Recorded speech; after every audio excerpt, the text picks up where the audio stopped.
Yeah. And I got home, and he was at the house, and he wanted to be in the book. So I put him in, and it was really kind of sweet. That is fascinating. That really is. Well, hey, you live in the So I desert. haven't lost fear of them. Yeah, I love that. What about scorpions? Do they ever come visit you? I have not had a scorpion. I can honestly say that. Okay. Well, probably a good thing because you'd probably Yeah. vacuum them up. Oh, that's funny. Oh, my. So, hey, let me ask you another question. What do you do for protection to protect yourself? Or is it basically your guides pretty much got you covered? Or how do you go about I do about, that's one of my biggest things because I'm very sensitive. So I do a 360 boundary of white light, pink light, golden light. Mm-hmm. Okay. And then triple divine protection times 10. I don't know. That's what I started with. That's what I go with. Whatever works, you got to go with whatever works. Don't break it if it's not, or right. don't fix it. Don't fix it if it's not broke. And then the one thing like I do sometimes that Sylvia Brown used to do, and I've been told it's really not nice to do, but I still do it sometimes. Is if you have somebody really bothering you, I'll put mirrors around them facing inward. Mm-hmm. With a foam of perfect love. Because if somebody is a shit, I shouldn't say that word, but if somebody's being a turd to you, yeah, putting perfect love around them is kind of the nicest mean thing you can do. Yeah, because they can't tolerate that. Right. Oh, that is classic. I love it. I'm gonna have to look into that. I'm gonna have to look into that a little more. I got some love I want to send on some people to straighten them up. Yeah. So if people aren't in integrity, love is like being on a hot tin roof. Well, right, and if you feed negative people with negative things, you're just making them stronger, making you weaker anyway. I know that much. I can tell you exactly. So it all makes sense to me. I get it. I do. Yeah. So let me ask you another thing. Have you ever done investigations or help on investigations with for houses or whatever in your career or lifetime? Okay, I have a feng shui expert that uses me to clear houses, and she was up in San Jose, and there's a lot of ghosts up there because those houses are fairly old. So we always cleared those houses. I had a woman, in this case, it's always kind of stuck with me. I had a woman that her son supposedly committed suicide, and when I looked at it, he had been killed, and he was gay, and he was living in this house with this guy with other boys. It was kind of like a house where he took in people that were kicked out of their families. And as soon as I started talking to this guy, I could hear the murderer, like, who are you? Why are you in here? And start trying to track me. Oh, wow. And it was weird because I would leave home and like my electronics would go off, like my copy machine or the phone or something would be off when I was gone and come back. And I was noticing that, and the cat was meowing in the middle of the night. Really bad. And one day I came back and I had 5 different machines that didn't work, like the copier, the phone. And I called on my cell phone to one of my friends. We were looking for a lost dog. And she goes, well, you've got a lot worse things to worry about. And I'm like, what's that? And she's like, this guy has you within a 5-mile radius. He's trying to find out who you are. Oh, wow. And I knew when I talked to the suicide that I couldn't go back in there because the murderer guy, was very astute. And so I just called up and I gave all the information to the cops. And I was like, and the cop was like, do we need to call you again? And I'm like, no. No, leave me out of it. That's, I think, the time that you're really at danger if you have information nobody else has. Well, absolutely.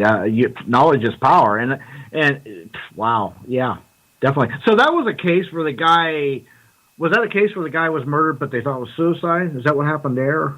One of those? Okay. Yeah, and what happened is the guy who was living with was doing porno films to support the house. So basically, he was taking advantage of vulnerable people. Basically, is what was going on. Right, and he started, and he did a film of the younger boys that were like 10 and 12. Wow. And the kid that was killed objected to it, so he killed him. Can you imagine the negative mojo she in that house? Gee, Merry Christmas! Wow. Well, and that's the other thing. I don't know if you've talked to a lot of murder, but those guys feel really creepy. Yeah, they're a whole new. That's a whole new feeling when you come across those for sure. It's like, oh God, this is not cool. Yeah, sometimes my stomach gets a little nauseous when I get around. Yeah, the more sicker I get, I know the level of the nefariousness of the spirit, so to speak. Definitely. Wow, that's just so. So then the police shored all this up and they wrestled. They got the right people and they fixed it, or is it still ongoing? I don't think. Yeah, I think it's still ongoing. Oh, that's too bad. I hope this guy had been doing a lot of stuff. I mean, but he was really careful. He wasn't, and he was very astute too. Like I couldn't believe he knew who I was right away. Yeah, so that put you on radar, so to speak. Right. So that kind of ended my career of like wanting to go and find people that were murdered. Yeah. Well, I've tried that before. I just found it very weighing, very draining and weighing, and just not my cup of tea, so to speak. It's heavy. It's really heavy, and and the thing, I think Sonia Choquette had tried to do it, and she said that it wasn't. She was too sensitive for it, and I'm like, I'm way too sensitive for this. And the other thing is, you've got to be really astute with it too, because I had somebody call me a couple of years ago where her tenant had gone to Lake Tahoe, and his girlfriend disappeared, and I was looking at that, and you don't get told I'm dead. It's like she had these guys take her in this car, and then it just, the picture stopped. So I don't know what to ask with those people either. I think that's something you have to really focus on. Right. If you're working with murders, you got to know what's going on and how to ask, tell me if you're dead or not kind of things. Yeah, right. Some of these pictures you get, like I got a picture of her being in the truck of this car, and I'm like, that doesn't bode well for her being alive. Exactly. Right.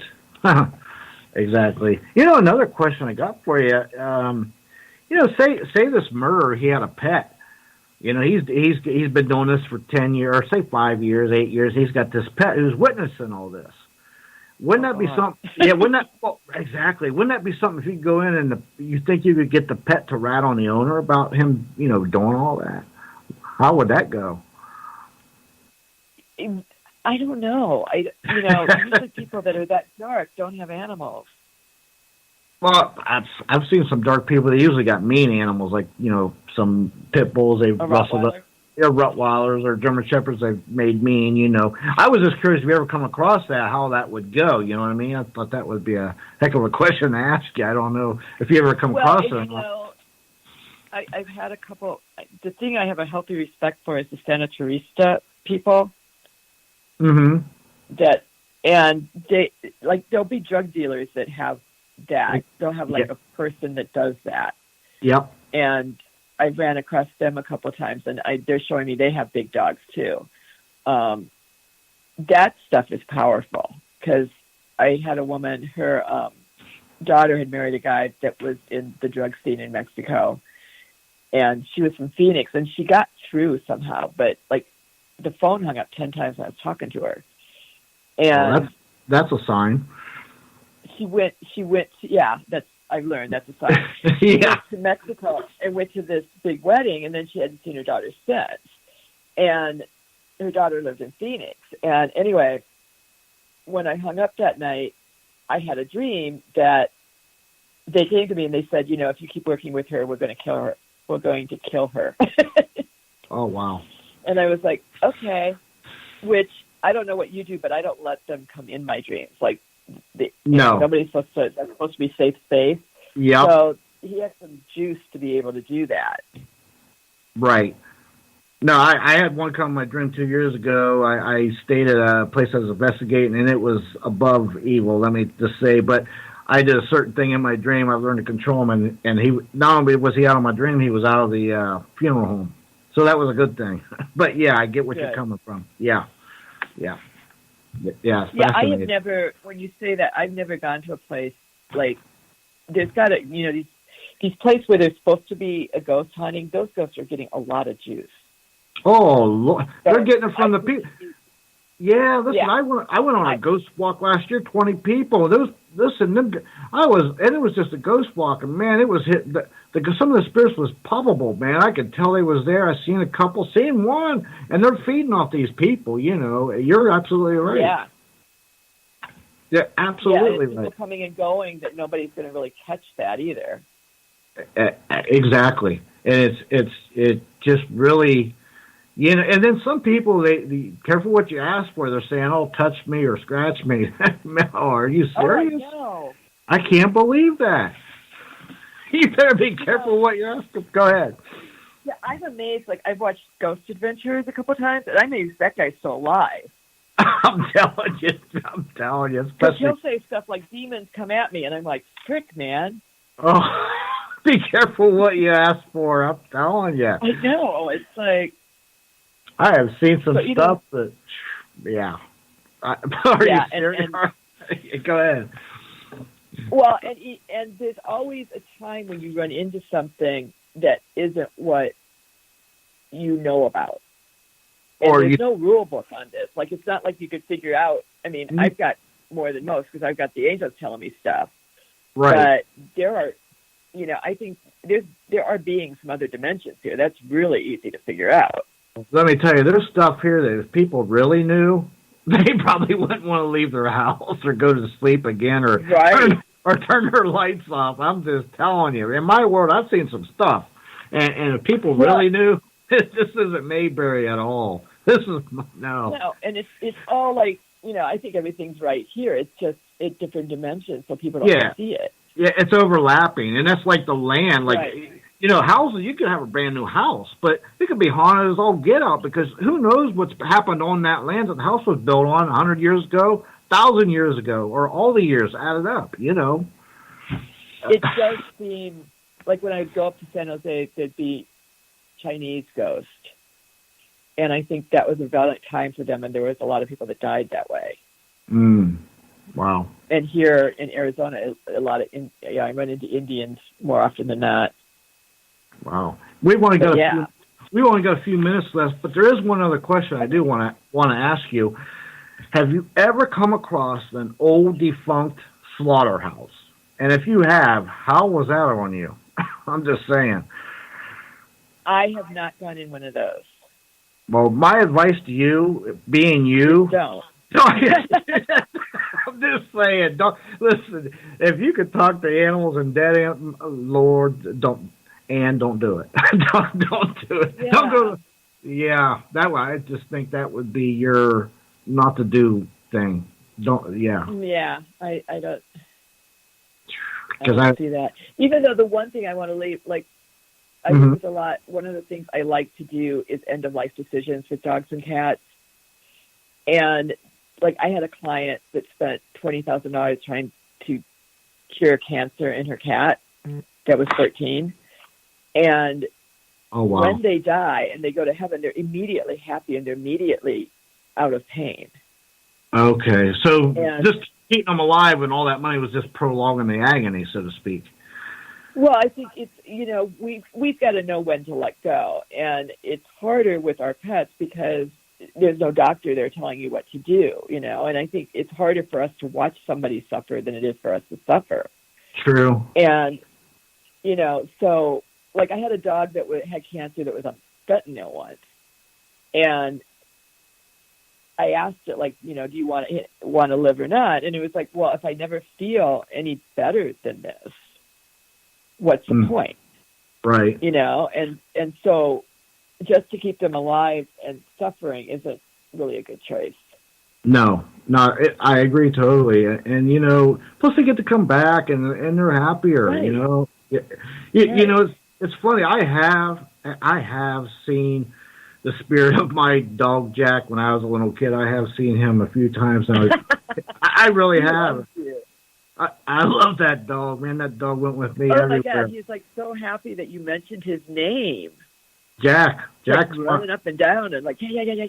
You know, Jack disappeared when I was a little boy for 2 weeks, and my mom, dad thought he was dead, and I kept saying, and this how psychic I was at like 5. I said, my dog is not dead. He's going to come back.